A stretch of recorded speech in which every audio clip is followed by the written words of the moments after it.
Hi everyone, Mike again with MEG Motors. Today we're going to be looking at this Echo blower. I got this in a bundle with some other pieces. I picked it up off of Facebook Marketplace. Don't really know a lot about it other than it doesn't run. It is missing the extension for the blower tube, but I have one of those on order. Like I said, we don't know much about it except it doesn't run. We know we need three things to make this engine run. We need spark, and it has to spark at the right time. We need compression, and I pulled this one through. It feels like it's got plenty of compression. And we need fuel in approximately the right ratio, 14.7 to 1. And so there's a few different ways that we can check all of that. We could do individual spark tests and we can run a compression test, but what I like to do is just do a start on spray test. So I'm gonna spray a little carburetor cleaner in the carburetor opening, and we're gonna try to see if we can get it to start. If it'll start, at least attempt to start, we know that we have spark at the right time, and we have compression, and we can start looking for fuel problems, which is the most common issue with these small yard appliances like this one. So I have my carburetor cleaner here. I already have the air cleaner off. I'm going to open the throttle, and I'm going to spray some carburetor cleaner in this one. And then we're going to pull it through and see if we can get it to start. It does have a stop switch, but it's enabled. I'm going to hold the throttle wide open, and we're going to pull it a few times, see what happens.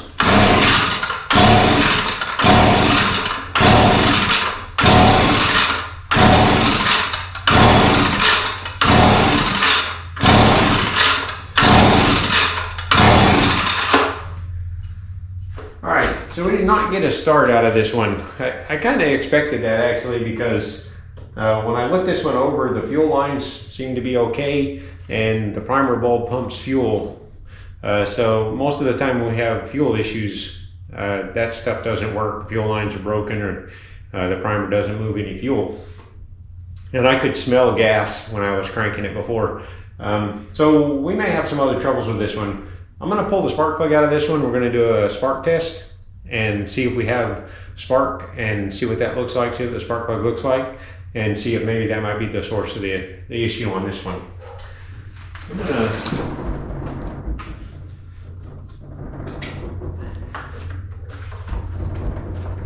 use my spark plug wrench here.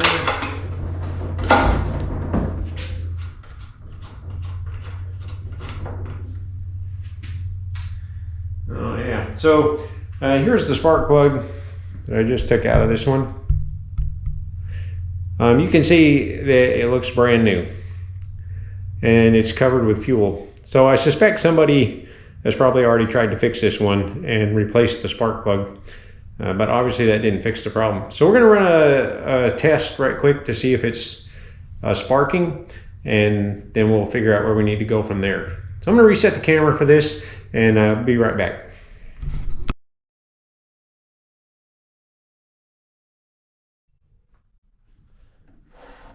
Okay, to test this one for spark, I have this spark tester. Really nothing fancy. It's just a device that has a small gap in it that we can use to check for spark. And so it plugs into the spark plug wire, and then we have a clip that goes to ground. On this one, I'm actually able to get to ground. Sometimes with these plastic devices, we can't get to ground, but I'm going to pull the handle through, and we're going to see if this one will spark.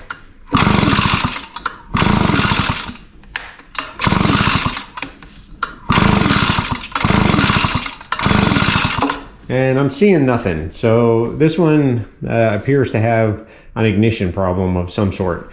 The other way that we can test for spark, of course, is to use the spark plug. It can be difficult to do with these plastic devices like that, but what I'll do if I don't have my spark tester is you can use like a screwdriver or something to extend the ground up to the spark plug, and then you can still pull the handle through. But again, I know that we don't have spark on this one, so we're going to have to tear into this one a little bit and see if we can figure out why. The common cause of not having spark, the ignition systems are really simple on these. There's really only one part, but it's common sometimes that the kill switch, something will go wrong with the kill switch, and it will be effectively turned off all the time.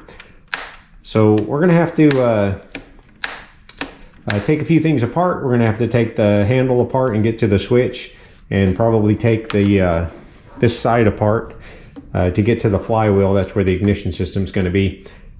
So I'm going to gather some tools and reset the camera a little bit, and we'll start tearing into this one.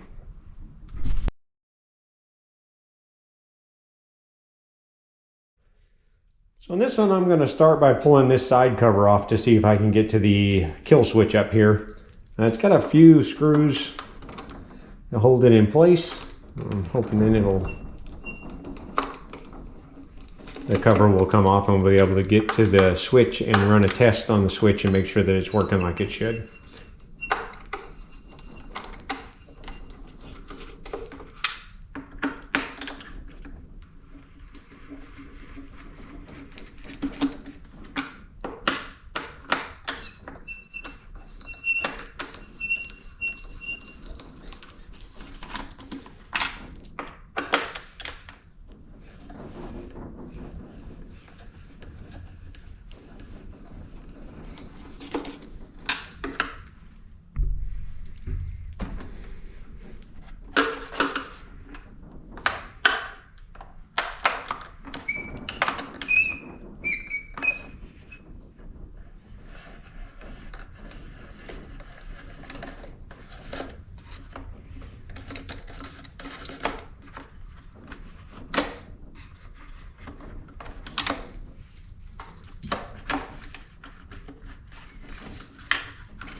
All right, so with that cover off, we can see the wires that go to our kill switch right here.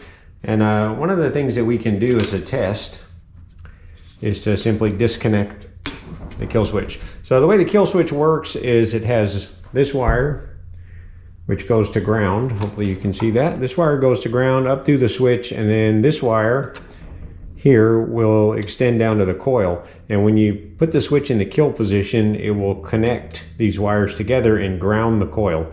And so by disconnecting the switch, we can open, it's the same as the switch going in the open position, which would be disconnected. And so if the switch is bad, is actually shorted and it's killing the ignition system, even when it's in the run position, disconnecting it should make the ignition system spark again. So we're going to put the spark plug back in. We're going to set it right here, and we're going to pull it and see what happens.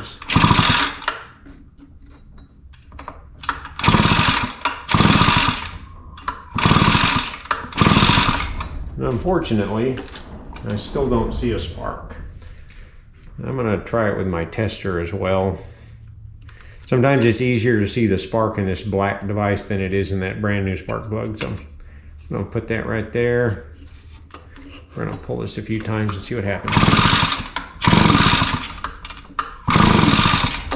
Yep, definitely no spark still. So the kill switch is most likely not our problem.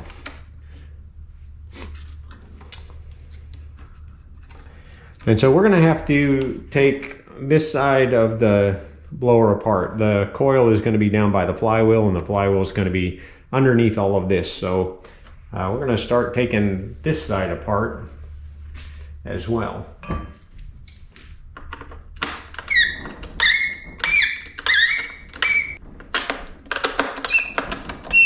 The only other thing that goes wrong with the ignition systems is the coil itself. There's no other moving parts involved in the ignition system. It's just a magnet going by the coil, and magnets on the flywheel. Very occasionally the magnets will go bad, lose their magnetism. It's pretty rare for that to happen though. Or if the coil has to have a specific gap between it and the flywheel. If the flywheel is actually hitting the coil, it can cause them not to spark as well.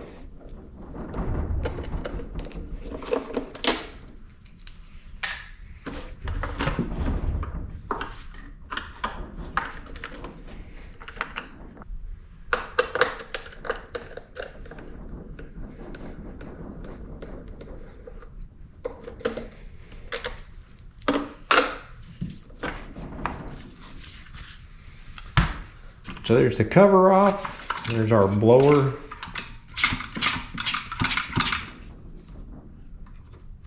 I'm gonna go get a wrench to take this piece off.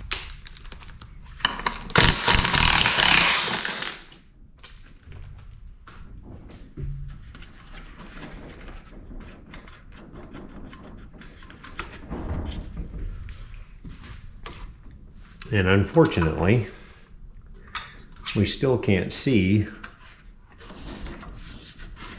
the blower or the coil. Can't see the flywheel or the coil. So we have to take this piece off as well.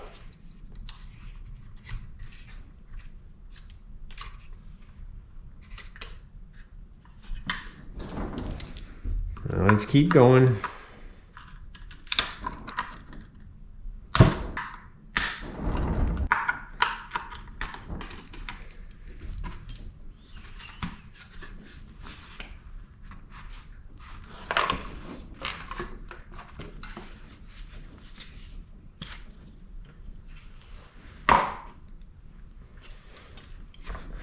All right, let me see.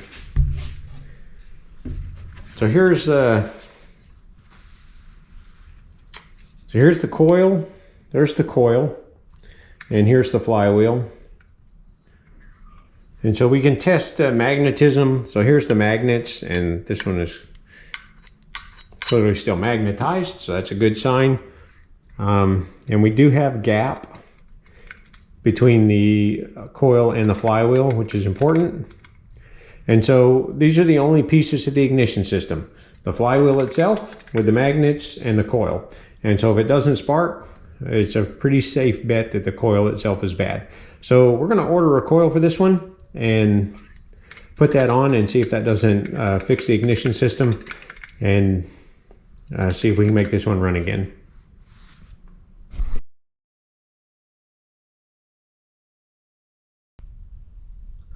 All right, so we got our new coil in. It's right here.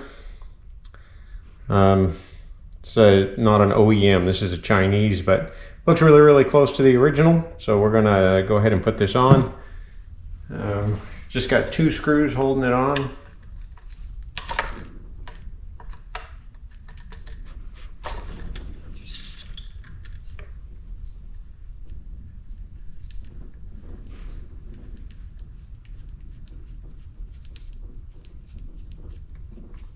Wow, 2 really long screws apparently.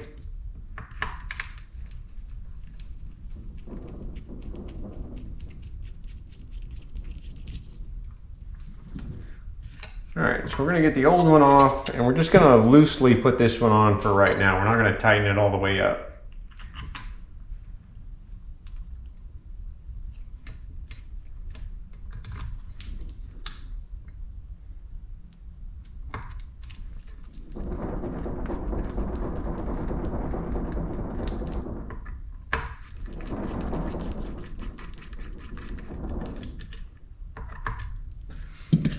All right, and so what we have to do is we have to set the gap between the coil and the flywheel. So if we bring the magnets around, hopefully you'll hear that coil will snap down and it'll touch the flywheel, and that won't work. It can't be there. And so we have to set the gap. And the easy way to do that is to use something like this. This is a special card that came with a coil that I bought one time, which is an ignition air gap card, and we use that, going to place that between the coil and the flywheel and use that to set the gap. It's about the same thickness as a business card. This one's just coated to be a little more durable, but if you don't have one of these, you can use a business card. It'll be the right, close enough to the right gap to work. It's not super critical. This gap is not super critical, but it just can't be, it can't touch and it can't be too far away. Either one, and it won't work. And so with the card in place, you can still let the magnets work through the card and it'll suck it right up to the coil. So now we're just going to tighten up these 2 screws, and then we'll pull this card out and we'll be good.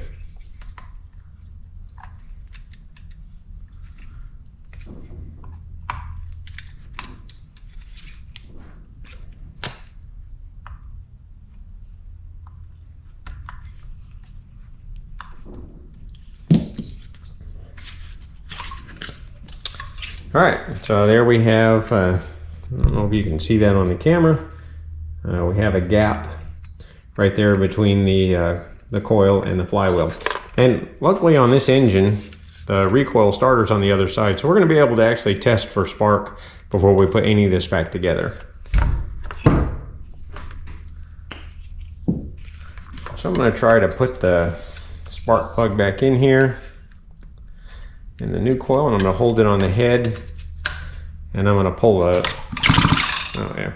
I don't know if you can see that or not. This rarely shows up on camera. I think it has something to do with the way the cameras take snapshots of and when they're taking a moving picture, they just take a bunch of still shots, and if it doesn't happen at exactly the right time, you won't be able to see it. But you can see a good healthy spark coming out of this now. So I'm gonna go ahead and put this all back together. I'm not going to film that part. It's a reversal of the process we used to take it apart. I'm going to put it all back together, and then we'll come back and we'll see if it'll run.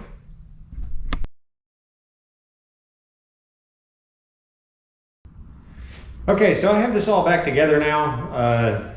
Like I said, the fuel system looked to be working before.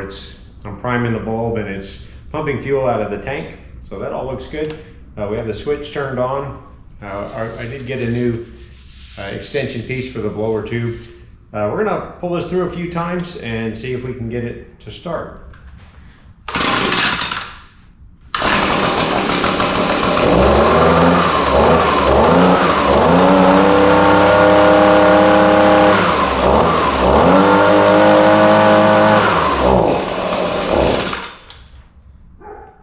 Well, it ran for a minute there.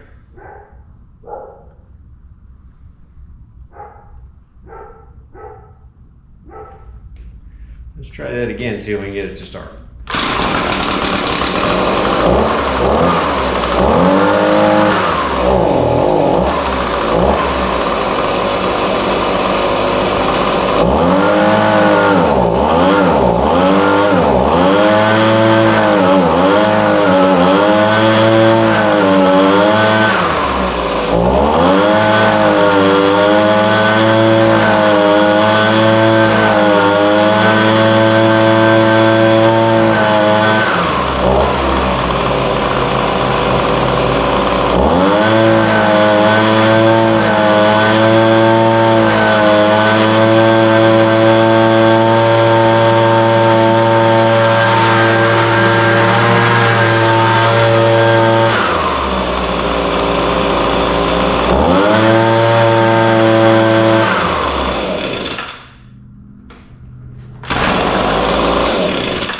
Alright, so